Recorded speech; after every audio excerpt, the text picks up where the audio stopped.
தரமணியில இருக்க இந்த ஒரு ஸ்பாட்டுக்கு வந்தீங்கன்னா சிக்கன் மட்டன் காடை சீ ஃபுட் நிறைய வெரைட்டிஸ்ல சைட்ஸ் அவைலபிளா இருக்கு. சிக்கன்ல 3 வகை இருக்கு சார். சிக்கன் செட்டிநாடு இருக்கு, பெப்பர் சிக்கன் இருக்கு, சிக்கன் உப்பு கறி இருக்கு, சிக்கன் லிவர் இருக்கு, மட்டன்ல மட்டன் தலைக்கறி, மட்டன் போட்டி, மட்டன் ரத்தம், பிரான் இருக்கு, கடம்பா இருக்கு. பீப்பு சம்பந்தப்பட்டது நம்மகிட்ட இல்ல சார். இந்த ஸ்பாட்டோட ஹைலைட் இப்ப நீங்க பார்த்த சைட்ஸ் எல்லாத்தையுமே நீங்க இந்த மாதிரி தோசை கூட வச்சும் சாப்பிடலாம், இல்ல தோசைக்குள்ள ஸ்டஃப் பண்ணி கேட்டாலும் அதுவுமே இங்க பண்ணி கொடுத்துட்டு இருக்காங்க.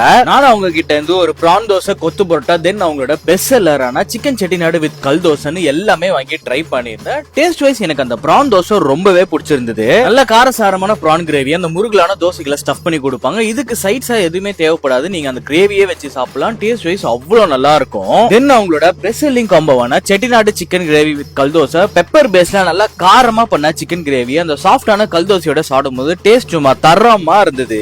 ப்ரோ வேளச்சேரியில இருந்து நம்ம திருவண்ணாமலை போற ரோட்ல தரமணி சிக்னல் இருக்கு ப்ரோ. தரமணி சிக்னலுக்கு அப்படியே ஆப்போசிட்ல நம்ம கடை இருக்கு. கடை பேர் வந்து Amman Chettinad tiffin centre bro. So ஓவராலா நான் என்ன சொல்ல வரேன்னா, தரமணி சைடுல நல்ல தரமான நான்வெஜ் சைட்ஸோட டின்னர் ட்ரை பண்ணணும்னு பாத்துட்டு இருந்தீங்கன்னா அதுவும் அஃபோர்டபுள் பிரைஸ்ல இங்க வந்து ட்ரை பண்ணி பாருங்க. கண்டிப்பா வருத்தப்பட மாட்டீங்க.